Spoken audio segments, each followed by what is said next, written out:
Tahimik pero makapangyarihan. Ito ang ego, na lihim na humuhubog sa isip, damdamin at pagkilos natin. Kapag nakilala mo ito, mas madali mong makikita kung paano ka nito kinokontrol at paano ka makakawala sa impluensya nito.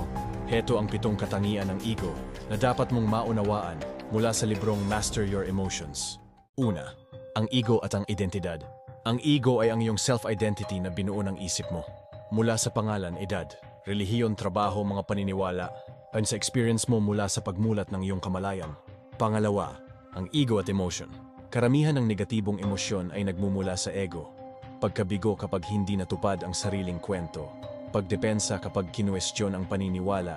O pagkagalit kapag hindi nasunod ang kagustuhan. Pangatlo, ang ego at superiority. Gustong-gusto nitong maramdaman na mas mataas kaysa sa iba. Maaari itong magpakita bilang pagmamalaki, pagyayabang ng koneksyon o paninira sa iba. Pang-apat, ang ego at relasyon. Gumagamit ito ng ibang tao para palakasin ang identidad, paghahanap ng papuri ng magulang, respeto ng boss, o pagmamahal ng partner. Pero madalas, hindi ito pagmamahal kundi validation. Pang-5, ang ego at paniniwala.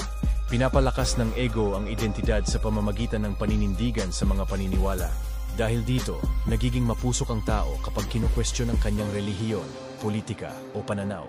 Pang-6, ang ego at ang paghahambing. Laging ikinukumpara ng ego ang sarili sa iba. Mas maganda ba ako? Mas matalino? Mas mayaman?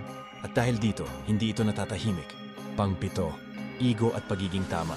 Malakas ang kapit ng ego sa ideya na siya ang tama. Ang pagtatalo at pagiging defensive ay paraan ng ego para patunayan ang sariling pag-iral. Ang ego ay parang anino na sumusunod saan ka man magpunta. Hindi mo ito matatakasan, pero maaari mo itong maunawaan at hindi palaging sundin.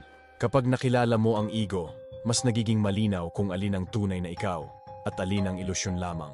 Sa pagkilalang ito nagsisimula ang kalayaan at kapayapaan ng isipan. Kung gusto mo pang maunawaan ang iyong sarili at matutong kontrolin ang iyong damdamin kaysa ikaw ang kontrolin ng emosyon mo, basahin mo ang librong Master Your Emotions. Dito matututuhan mo ang mga praktikal na paraan para hindi ka alipin ng ego at negatibong emosyon, kundi maging tunay na malaya at panatag sa loob. Maglalagay lang ako ng yellow basket dyan sa baba para makuha mo na ang kopya.